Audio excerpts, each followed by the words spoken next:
બા કેમ બેઠા છો? બોલો ને. તમે કહેતા હતા ને સિંગ પાક બનાવો છે? તમારી સેવામાં છું. હાલો, સિંગ પાક તો બનાવવાનો છે.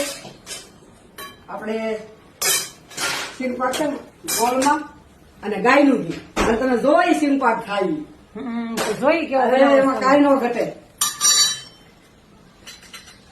બરાબર. હવે આજ આપણે બનાવવાનો છે સિંગ પાક. કેમ કે આજ રવિવાર છે ને એટલે મારે નાની ઓકે બા ગોળમાં સિંગ પાક ખાવો છે.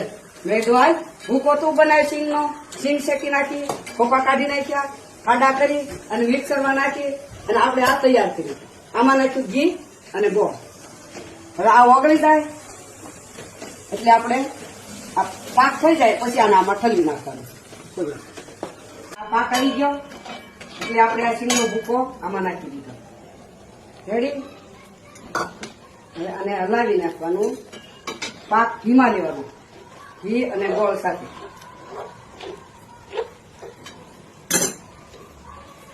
હલાવી નાખ્યું.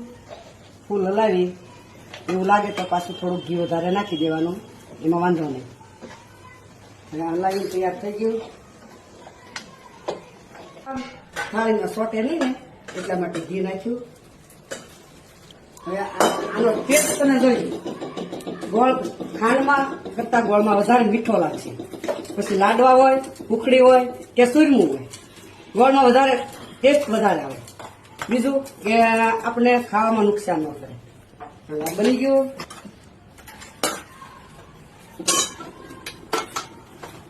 હવે આપણે આના ચોરસ ટુકડા કરી નાખશું. તમે ફરવા જાઓ, ખાવાનું ઓછું મળ્યું ન મળ્યું, તમે આ 2 બટકા ખાઈ લો ને એટલે જમવાની જરૂર ન પડે અને નીંદર ઘાટી આવે અને ગોળ આવે એટલે ગુણકારી.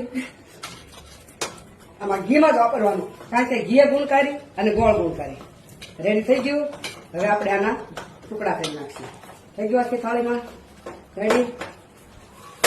હવે આપણે આના ટુકડા બનાવી નાખશું. સિંગ પાક તૈયાર. વળી વારે ન લાગે અને જમવામાં મજા આવે નાસ્તો કરવામાં. રાજી મહારાજને ભોગ લગાવી દઈએ. પેલા એના ભાગનું કાઢી નાખીએ એટલે પ્રસાદી થઈ જાય. લ્યો ઓકે.